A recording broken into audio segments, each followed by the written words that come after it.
அன்புள்ளம் கொண்ட மேஷராசி அன்பர்களே, மேஷராசின்றது காலபுருஷ தத்துவத்தில் முதல் வீடாக இருக்கு. இந்த மேஷராசிக்கு அதிபதி செவ்வாய்.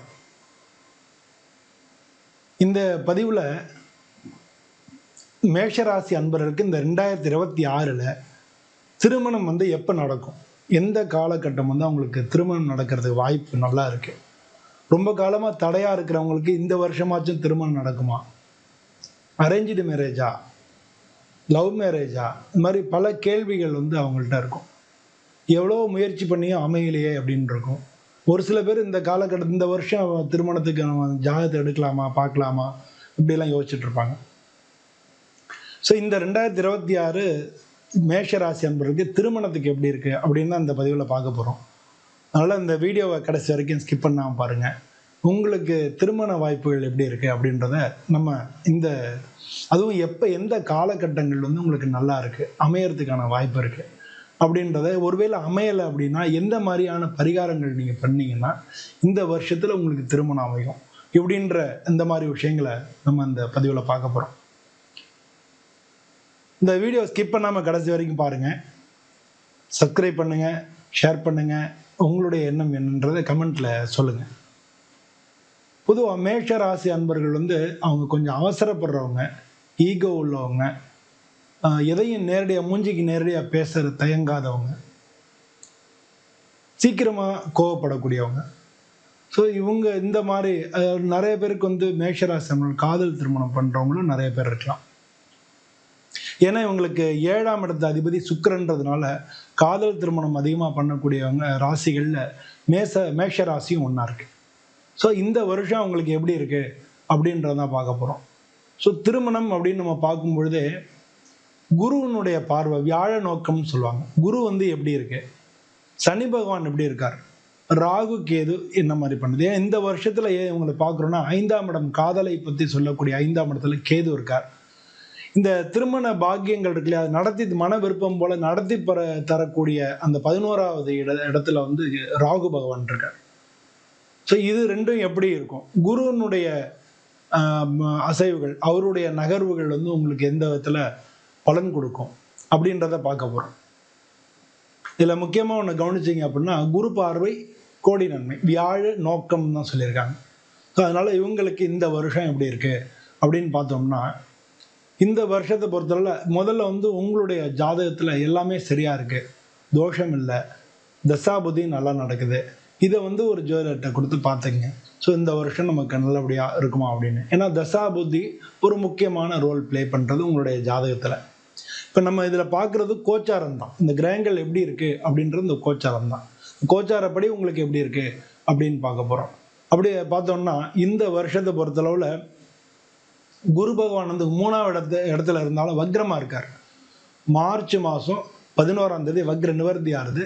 இந்த வக்ர நிவர்த்திக்கு அப்புறம் உங்களுடைய 7ஆம் இடத்து பார்வை, அவர் வக்ரமாக இருக்கிறனால டிலே பண்ணுவார். எல்லாம் பேசினா கூட கடைசி நேரத்தில் கை நழுவி போயிருக்கு. என்ன காரணம்னே தெரியாது மேஷராசி அன்பர்களுக்கு. இது எதனால நமக்கு திருமணம் தடையாச்சு அப்படின்றது அவங்களுக்கே புரியாது. ஸோ அப்படி இருக்கக்கூடியவங்க இந்த 7ஆம் இடத்துல வக்ர குரு பார்க்குறார். அதனால எல்லாமே கூடி வந்தால் கூட கடைசி நேரத்தில் கை நழுவி போயிடும். அதனால டிலே ஆகும். அவர் வக்ர நிவர்த்தி மார்ச் மாதம் 11ஆம் தேதி ஆகிறார். இந்த வக்ர நிவர்த்தி உங்களுக்கு திருமண பாக்கியத்தை கொண்டு கொடுக்கும். ஸோ மார்ச் மாதம், ஏப்ரல் மாதம், மே மாதம் இதெல்லாம் உங்களுக்கு திருமணத்துக்கு, பேச்சுவார்த்தைக்கு நடக்கிறதுக்கு மிக மிக நல்ல காரணமாக இருக்குது. சனி பகவான் 12ல் இருக்கிறது அது தடைகளை கொடுக்கக்கூடியவர் தான். அவர் கொஞ்சம் டிலே தான் பண்ணுவார், ஆனால் நிலையான வாழ்க்கையை கொடுப்பார். ஸோ ஒருத்தருக்கு திருமணமாகணும், வேலை கிடைக்கணும், திருமணமாகணும், குழந்தை பிறக்கணும், இந்த 3 இடத்துலையுமே சனி பகவானுடைய ரோல் ரொம்ப முக்கியமானது. உங்களுடைய ஜாதகத்தில் சனி பகவான் மட்டும் நல்ல பொசிஷனில் இருந்துட்டார் அப்படின்னா நீங்கள் இதை பற்றி கவலைப்பட வேணாம். இந்த காலகட்டங்களில் கண்டிப்பாக நடக்கும். மார்ச்லேருந்து மேக்குள்ளே நல்ல பேச்சுவார்த்தைகள் எல்லாமே நடந்து மேரேஜ் ஃபிக்ஸ் ஆகும். அதனால் ஜூலை செப்டம்பர் இருக்கு இல்லையா, ஜூலைலேருந்து செப்டம்பருக்குள்ளே கல்யாணம் ஆகும், திருமணம் நடந்துடும். அதுக்கு முன்னால் மேரேஜ் ப்ரப்போசல் வரும், பேச்சுவார்த்தைகள் நடக்கும். இதெல்லாம் நடந்து உங்களுக்கு கல்யாணத்துக்கான வாய்ப்புகள் மிக அதிகமாக இருக்குது. நவம்பர் டிசம்பரில் இந்த வருஷ கடைசியில் ரொம்ப நாளாக டிலே ஆகிட்டே இருது, இந்த காலகட்டத்தில் நடக்கலைன்னா நவம்பர் டிசம்பரில் கண்டிப்பாக நடந்துடும். ஸோ அந்த மாதிரி காலகட்டங்கள் உங்களுக்கு இன்னும் ரொம்ப பிரைட்டாக இருக்குது. நவம்பர் டிசம்பரில் நிச்சயமாக நடந்துடும். ஸோ உங்கள் ஜாதகத்தில் 7ஆம் இடத்துல சனி இருக்கா, சூரியனும் செவ்வாயும் சேர்ந்துருக்கா, சூரியனும் சுக்கிரனும் சேர்ந்துருக்கா, ராகுக்கு எது தடை ஏற்படுத்துகிறாரா, இந்த மாதிரியான விஷயங்களை நீங்கள் அனலைஸ் பண்ணீங்கன்னா தசாபதி என்ன நடக்குது, ஸோ இந்த தசாபதியில் நடக்குமா இப்படின்ற இந்த மாதிரி விஷயங்கள் நீங்கள் ஆல்ரெடி ஜாதகத்தை காமிச்சிட்டு தான் நீங்கள் பார்த்துருப்பீங்க. ஜாதக பொருத்தம் பார்க்குறது ஜோதிடத்துலாம் போகும். அதனால் வந்து ஆல்ரெடி இதெல்லாம் வந்து உங்களுக்கு அந்த மாதிரியான தடைகள் எல்லாமே தெரிஞ்சிருக்கும். ஸோ அதை பற்றி நீங்கள் பெருசாக குழம்பிக்க வேணாம். நீங்கள் உங்களுடைய முயற்சி, விடாமுயற்சி இருக்கு இல்லையா, அவசரப்படாதீங்க, ஈகோ காமிக்காதீங்க. அது வந்து ஈகோ கிளாஷ் வந்து பிரச்சனைகளை ஏற்படுத்தும். அதுவும் வந்து காதல் பண்ணுறவங்களுக்கு இந்த வருஷத்தில் வீட்டோட சம்மதத்தோட கல்யாணம் பண்ணணும் நீங்கள் எதிர்பார்த்துட்டே இருந்தீங்கன்னா அந்த மாதிரியான விஷயங்கள்லாம் நிறைவேறதுக்கான வாய்ப்புகள் மிக அதிகமாக இருக்குது. ஸோ அதனால் இந்த காலகட்டம் உங்களுக்கு இந்த வருஷம் வந்து தாமதமான திருமணம், தாமதமானவங்களுக்கெல்லாம் நடைபெறத்துக்கு, மேஷராசி அன்பர்களுக்கு நடைபெறத்துக்கு இந்த வருஷம் மிக மிக சாதகமாக இருக்குது. அதனால உங்களுடைய முயற்சிகளை தொடருங்க.